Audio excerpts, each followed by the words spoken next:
Welcome to my Vasundhara Tamil channel. இன்றைக்கி வந்து முலாம்பழம் juice எப்படி போடுறதுன்னு பண்ணி காட்ட போகிறேங்க. வாங்க வீடியோக்குள்ளே போகலாம். பழம் நல்லா இந்த மாதிரி பழுத்த பழமாக நல்லா எடுத்துக்கிறோங்க. வெயிலுக்கெல்லாம் இந்த பழம் வந்து ரொம்ப சூடு தணிக்குங்க. இந்த மாதிரி நடுவாண்டை இப்படி கட் பண்ணிக்காங்க.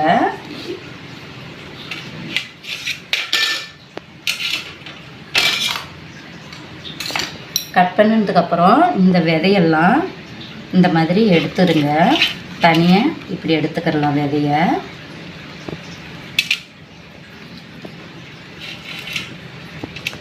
பழம் பாருங்கள், நல்லா இப்படி வாசனையாக இருக்கணும். நல்லா பழுத்தரிச்சு பாருங்கள்.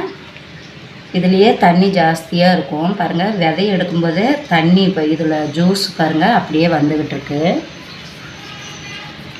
ரெண்டுலேயுமே இந்த மாதிரி விதை பொருளாக எடுத்துடலாம். வெயிலுக்கெல்லாம் இது ரொம்ப குளிர்ச்சியாக இருக்குங்க. வெயிலுக்கு ஜூஸ் வந்து குழந்தைங்களுக்கு, பெரியவங்க, நம்ம எல்லாத்துக்குமே இந்த முலாம்பழம் ஜூஸ் வந்து ரொம்ப ரொம்ப நல்லதுங்க. உடம்புல ஏதாவது அல்சர் இருந்தால் கூட அதெல்லாம் நல்லா போயிடும். சூடு தணிக்கும்னு வச்சுக்கோங்களேன். ரொம்ப உடம்புக்கு ஹீட்டாக இருக்கிறவங்களுக்கு நம்ம இது வந்து நல்லா ஜூஸ் போட்டு குடித்தோம்னாக்கா ரொம்ப குளிர்ச்சியாக இருக்கும். இப்போ நம்ம இந்த பழத்தை இந்த மாதிரி எடுத்துக்கலாங்க. கட் பண்ணி பாருங்கள், தண்ணியோடனும் ஜூஸோடனும் வந்துகிட்டு இருக்குது பாருங்கள். நம்ம இந்த மாதிரி மிக்சரில் போட்டுக்கலாம். முலாம்பழம் ஜூஸ் பாருங்களேன் எவ்வளோ ஜூஸ் வந்துருச்சுன்னு. இது இப்படியே ஊற்றிடலாம். பாருங்கள் எவ்வளோ ஜூஸு. நல்ல பழுத்த பழமாக வாங்கிட்டு வந்துட்டீங்க. இதில் சம்மரில் இந்த மாதிரி பழங்கள்லாம் சாப்பிட்டா தான் உடம்புக்கு நல்லா கூலாக இருக்கும். வந்து நல்லா ஜில்லுன்னு இருக்குன்னு வச்சுக்கோங்களேன். பார்த்தீங்களா எப்படி வருதுன்னு? ஐஸ்கிரீம் மாதிரியே வருது பாருங்க. இல்லை, இதில் எடுக்க எடுக்க பழம் நல்லா இங்கே பாருங்கள் ஜூஸ் எவ்வளோ ஜூஸ் வருதுன்னு. பழம் நல்லா அப்படியே மிட்டாய் மாதிரி தேன் மாதிரி இருக்கும். ஆனால் உங்களுக்கு தேவைப்பட்டால் நீங்கள் தேன் ஊற்றிக்கலாம்.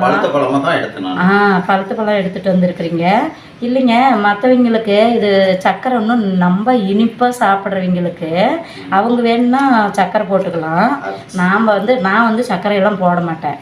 ஏன்னா இது பாருங்கள் பழம் எவ்வளோ வாசனையாக இருக்குதுன்னு பாருங்கள். ஜூஸ் பாருங்கள் பூராமே எடுத்துட்டேன் பாருங்கள். பாருங்கள் இது எடுக்க எடுக்க ஜூஸ் வருது. அதோட தோல்ல ஏதோ ஒரு சாப்பாடு போட்டு சாப்பிடலாம் போல. இதில் பாருங்க எப்படி இருக்குதுன்னு பாத்திரம் மாதிரியே ஆயிடுச்சு பாருங்க. இது ஊற்றிடலாம் ஜூஸ். பார்த்தீங்களா பூரா சுரண்டி எடுத்தாச்சு. இன்னும் சுரண்டணும்னா ஒன்றும் இல்லை பாருங்க. இதனுடைய வெள்ளையா வந்துச்சுன்னா அது கசந்த மாதிரி இருக்கும். இது வந்து இப்போ 2 கிளாஸுக்கு ஆகிற மாதிரி நான் ஜூஸ் போட போகிறேன். பெரிய பெரிய டம்ளரில் 2 கிளாஸுக்கு எடுத்துக்கலாம். பாருங்களேன் இதுலேயே எவ்வளோ ஜூஸ் இருக்குது. ஏங்க இது பெரிய பழமாக பார்த்து எடுத்துகிட்டு வந்துட்டீங்களா? சரி சரி. இது 1.5 கிலோ இருக்க மாட்டிருக்குதுங்க. 2 கிலோவா? அதான் ரொம்ப வெயிட்டாக இருந்துச்சு பழம். இதில் வந்து நம்ம சர்க்கரையெல்லாம் போட போகிறதில்ல. அப்படி பியூரான ஜூஸ் எடுக்க போகிறோம். இதில் ஸ்பூனில் எடுக்கும்போது அதில் பாரு எவ்வளோ ஜூஸ் வந்து. ஜூஸ் பாருங்கள் இங்கே பாருங்களேன் எவ்வளோ ஜூஸுன்னு இல்லையா? இதோ நம்ம இதில் தண்ணியே சேர்க்கக்கூடாது. தண்ணி சேர்க்க மாட்டாங்க. சில பேர் பால் ஊற்றிக்கிறாங்க இல்லையா? வேணா தேவைப்பட்டால் பால் ஊற்றிக்கலாம். மிக்ஸ் பண்ணக்கூடாது. மிக்ஸ் பண்ணோம்னாக்கா அது வந்து டேஸ்ட்டே போயிடும். சில பேர் பால் ஊற்றிக்கிறாங்க, தேன் ஊற்றிக்கிறாங்க, சர்க்கரையை அப்படியே ஒரு கப்பு வெளியே கொட்டுறாங்க. சர்க்கரையெல்லாம் அந்த மாதிரி போடக்கூடாது. ஏன்னா பியூரான ஜூஸ் எடுத்து குடிக்கும்போது சர்க்கரை வந்து தேவைப்படுறவங்க போட்டுக்கலாம். இப்போ இதை வந்து அரைச்சிடலாம். இதில் எதுவுமே சர்க்கரை ஒன்றுமே போடலைங்க. பியூரான ஜூஸ் நம்ம இப்போ எடுக்க போகிறோம். பாருங்கள் ரெண்டுலேயுமே ஜூஸ் எல்லாம் எடுத்துட்டேன். இது காலியாக இருக்குது. இப்படி வச்சுருவோம். நம்ம இந்த விதையெல்லாம் எடுத்து வச்சோம்னா கூட நம்ம போடலாம் இல்லைங்க சத்து மேலே. இது மேலே போடலாம்.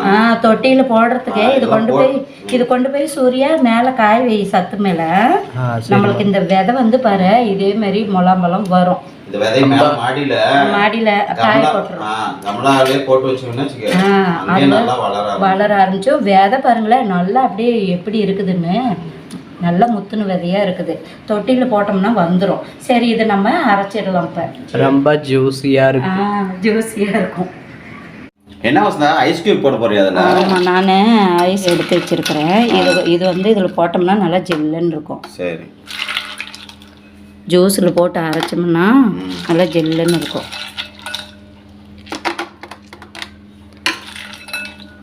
போதும்னா இந்த அளவுக்கு போதும். இப்போ நம்ம அதை அரைச்சிடலாம்.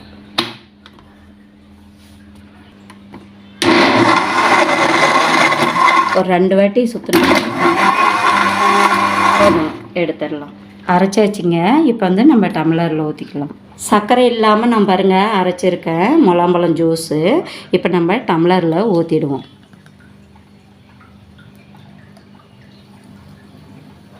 மூணு டம்ளர் வந்துருச்சு. ரொம்ப ஜூஸியாக இருக்குது. இதேமாரி பியூராக அரைச்சோம்னா தான் இந்த மாதிரி நல்லா ஜூஸ் வந்து பார்க்குறதுக்கு பாருங்கள் எவ்வளோ அழகாக இருக்குது. குடிக்கணும் போல் தோணுது. இந்தாங்க நீங்களும் குடிச்சிக்கங்க. குடிச்சு பாருங்கள். இந்தாங்க குடிச்சு பார்த்துட்டு டேஸ்ட்டு சொல்லுங்கள் நல்லா இருக்குதான்னு. நல்லா ஜெல்லுன்னு ஐஸ் கியூப்லாம் போட்டு சூப்பராக இருக்கா. சூர்யா நீயும் குடிச்சு பாருங்க. இப்போ மீதி பாருங்கள் எவ்வளோ பெரிய பழம், 2 கிலோ பழங்க இது பாருங்கள். 3 டம்ளரில் வந்துருச்சு. அப்பயும் பாருங்கள் மிச்சம் இருக்குது. இது நம்ம வந்து ஒரு வேறு கண்ணாடி டம்ளரில் ஊற்றி ஃப்ரிட்ஜில் வச்சுருவோம். நீங்களும் எங்கள் வீடியோ பிடிச்சிருந்துச்சின்னா நீங்கள் சப்ஸ்கிரைப் பண்ணுங்கள், ஷேர் பண்ணுங்கள், லைக் பண்ணுங்கள், கமெண்ட் பண்ணுங்கள்.